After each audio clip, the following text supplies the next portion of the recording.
contacto e depois já não reage, portanto é Às chamada vezes tolerância. não é só com a África, né? Uma pessoa muda de país, vai para um outro país que não está habituado, que a alimentação não é a mesma que a gente faz em casa e acontece muito disso. Isso Mesmo realmente... vómitos e tudo. Sim, e está a chamar a atenção para um aspecto que tem a ver com os fatores de ambiente. Os fatores de ambiente. Portanto, agora, relativamente a esse indivíduo que veio do campo, tem menor probabilidade do que aquele que nasceu na cidade, cresceu na cidade e que foi para outro país, portanto, para outra cidade. Okay? Tanto que há trabalhos recentes que demonstraram o efeito da migração sobre o desenvolvimento da doença intestinal inflamatória, doença de Crohn e colitis ulcerosa. Interessante. Países pessoas que migraram para a Europa desenvolveram um maior número de casos que viviam, etc. E os que migraram para a América Latina, há um trabalho relativamente recente, tiveram menos casos. Ou seja, o fenómeno de fatores ambientais no desenvolvimento destas duas doenças, provavelmente relacionados com alimentos, bactérias ou aditivos, estarão na base e serão a causa do aumento do número de casos de doença de Crohn. Doutor, e métodos de tratamento de ambas as doenças? Assim, sendo doenças de causa desconhecida, não sabemos tratar a causa. E provavelmente, quando dão sintomas, a causa inicial já não lá está, percebe? Sim, e a doença pode se ter tornado autónoma. Portanto, nós não temos mas não sabemos a causa, não temos uma cura. Mas sabendo que é uma doença inflamatória, nós podemos controlar a inflamação. E habitualmente nós fazemos tratamentos que têm um efeito anti-inflamatório, ou seja, de diminuir ou anular a inflamação. Então é mais com comprimidos? Comprimidos, com medicamentos, de uma forma geral, tanto, dentro das várias formas, claro. Ou comprimidos, ou clisteres, ou em alguns casos temos de fazer pela veia, ou portanto, tipo injeções tipo as mais recentes, como no caso da diabetes. Agora, o que se tenta fazer é sempre adequar o tratamento à gravidade na altura e daquilo que se prevê que será a evolução da doença. Se vemos que é um indivíduo jovem, que tem uma doença extensa e que poderá ter uma evolução muito grave e que poderá levar a uma cirurgia precoce, muitos deles voltam a ser Quando é que é necessário cirurgia, doutor? A cirurgia habitual, de uma forma geral, é quando há complicações na doença de Crohn. Mas a cirurgia não deve ser encarada como a última opção. Última instância. Sim, temos que ver, portanto, a cirurgia tem que ser adequada e atempada. Habitualmente, na doença de Crohn e na colitis ulcerosa, é quando há complicações, mas situações em que, por não haver resposta, por doença constante e da má qualidade de vida, podemos recorrer à cirurgia. Mas a cirurgia, e frequentemente, na doença de Crohn, em muitos casos, dá uma qualidade de vida muito boa durante vários anos. Doutor, tendo qualquer uma dessas doenças, existem alimentos a evitar?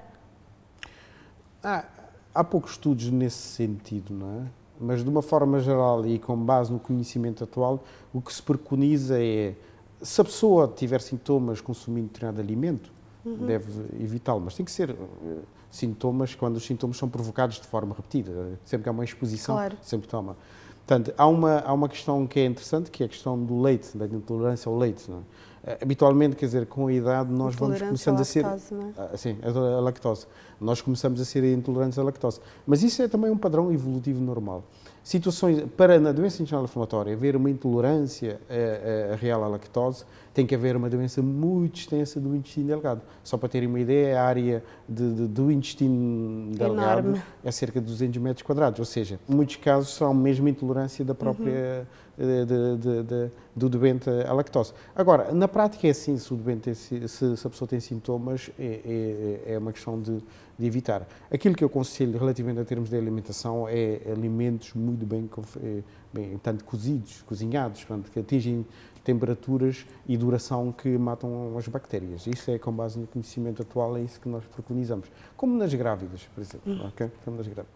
Doutor, e o stress também tem consequências nos sintomas relativamente à doença de Crohn? É um facto que, com frequência, os doentes referem agravamento ou início da doença, início dos sintomas. num contexto de crise afetiva, de um problema, de stress, alguém perderam alguém, ou uma situação de exames, e também, com frequência, fazem referência a um agravamento durante o stress. Portanto, nós acreditamos nisso, aceitamos, porque isso é corrente, mas também já se sabe, e já há estudos que explicam o porquê do agravamento ou do efeito pró-inflamatório, da inflamação do stress. Portanto, nós acreditamos, provavelmente não será a causa principal, não, mas é uma causa que poderá contribuir para o início, para a manifestação e o agravamento dos sintomas. Há um aspecto que é importante de referir, que é assim, em alguns casos a pessoa já tem a doença sem sintomas e pode ser o stress só a precipitar a sua É como um vulcão, revelação. manda cá para fora, Sim, não é? sim, sim. Doutor, e o exercício físico, que relação tem com a doença de Crohn? O exercício físico é ótimo, não é?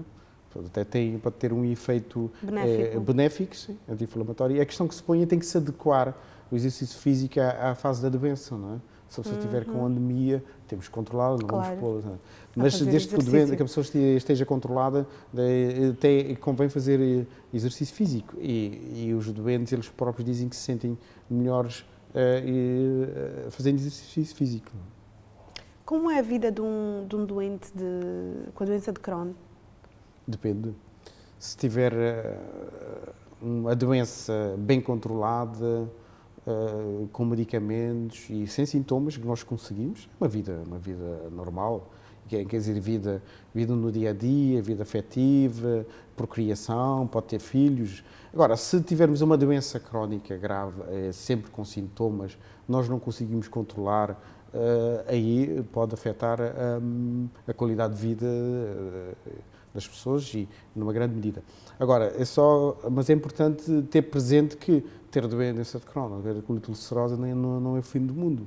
Cada vez há mais conhecimento, há mais experiência, há investigação que nos permite e procuramos identificar as pessoas que irão ter esse curso mais grave, que dará mais sofrimento, de modo a alterar a história natural da doença. Os resultados atuais são completamente diferentes. Ter doença de Crohn na atualidade e ser seguido por alguém que tem experiência em doença inflamatória é completamente diferente da 15, 20 anos, quando comecei a fazer gastroenterologia. Não é? Doutor, são doenças com tantos sintomas que por vezes chega a ser difícil detectar realmente se tem ou não a doença. Como fazer nesse caso, doutor? Para além de terem muitos, podem se manifestar de várias formas. Esses sintomas não são exclusivos, não só a doença de Crohn, a colite ulcerosa é que causam estes sintomas. Mas há um aspecto que é importante, que é o tempo. Uma doença persistente, sintomas que apontam para o tubo digestivo, às vezes também não, só a anemia. Nesse caso, o único que temos que fazer devem recorrer ao médico e depois nós fazemos. Sim, mas quer dizer, não é em tempo útil, mas sem grande ansiedade, sem grande pânico. Agora, é um facto que há um aspecto que às vezes faz atrasar o diagnóstico. Frequentemente são jovens, mais ou menos bem parecidos, e nós não os conhecemos previamente, e nos parecem mais ou menos magrinhos, mas ficamos sem saber. Mas frequentemente é importante, falta de historial, não é? Exato, caracterizar muito bem os sintomas e a partir daí excluir as causas infecciosas e depois fazer os exames através de endoscopia, colonoscopia, fazer exames de TACs que nós conhecemos e depois excluídas outras causas, dizemos que tem uma doença de Crohn ou colite ulcerosa, depende das características que a pessoa tiver, não é? Doutor, que avanços houve ao nível dos últimos tempos em relação ao tratamento desta doença? Houve grandes avanços. Sabe-se que há determinadas substâncias que têm um efeito, que estão aumentadas no organismo e mais no intestino também, na doença intestinal inflamatória, Crohn e colite ulcerosa. Então, o que é que se fez? Foram desenvolvidas substâncias que bloqueiam especificamente esta substância inflamatória. Quem diz esta e outras, mas algumas estão melhor estudadas.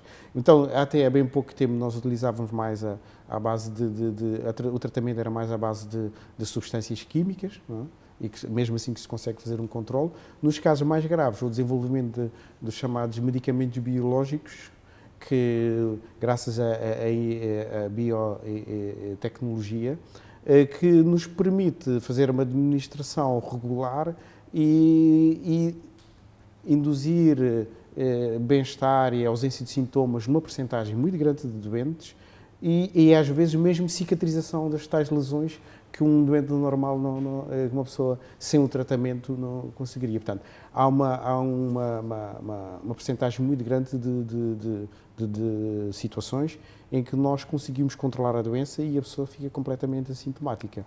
Muito obrigado, doutor, por ter estado aqui connosco e esclarecer-nos sobre um tema tão pertinente quanto as doenças inflamatórias intestinais. Obrigado, eu. Quer saber já do que vamos falar no próximo programa? Ficou contente com este tema que acabamos de abordar? Então vá ao nosso Facebook. Mas por agora, anote as informações mais importantes sobre a doença inflamatória intestinal. A doença de Crohn é uma patologia crónica que afeta o intestino.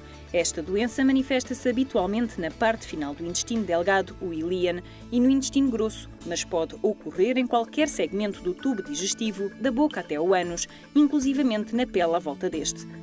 A colite ulcerosa é uma doença do intestino, especificamente do intestino grosso ou cólon. Os sintomas mais característicos da doença de Crohn são a diarreia crónica, cólicas, febre, perda de apetite e perda de peso. Nas crianças, os principais sintomas são as inflamações nas articulações, a febre, a anemia ou o atraso no crescimento. Os sintomas da colite ulcerosa são a diarreia misturada com sangue ou muco, febre e dores abdominais e, por vezes, vômitos e náuseas. Não existe cura tanto para a doença de Crohn como para a colite ulcerosa, embora muitos tratamentos reduzam a inflamação e aliviem os sintomas. As cólicas e a diarreia podem ser aliviadas com comprimidos específicos. Quando os sintomas da doença afetam o cólon ou o ânus, são normalmente prescritos antibióticos. A cirurgia também é necessária por vezes quando a situação se agrava, mas não cura estas duas formas de doença inflamatória intestinal. A alimentação acaba também por ter um papel importantíssimo. As pessoas afetadas por estas doenças têm de optar por um regime alimentar rico em fibras, com frutos e vegetais cozidos ou assados. Também têm de dar prioridade a carnes magras, peixe e ovos e fazer pequenas refeições de cada vez. Para estes casos, a água é preferível ao leite e alimentos com gordura, álcool e café são prejudiciais. O stress também pode agravar os sintomas da doença de Crohn. É importante fazer exercício físico, mesmo exercícios leves podem ajudar a reduzir o stress e a normalizar a função do intestino. Há quem opte por praticar o yoga ou a meditação. Reserve pelo menos 20 minutos por dia para qualquer atividade que ache relaxante, por exemplo, ouvir música, ler ou até mesmo tomar um banho morno. Hoje ficamos por aqui. Esperamos ter conseguido esclarecê-lo sobre este tema. Se pretende tirar mais anotações, saiba que tem tudo disponível no YouTube e pode ainda a qualquer momento ter acesso aos esclarecimentos do nosso convidado no blog, onde poderá também deixar as suas sugestões. Antes de irmos, fique atento à surpresa que reservamos para si. Até a próxima, viva bem, viva a saúde! Beba com moderação, evite bebidas alcoólicas, salve a sua saúde.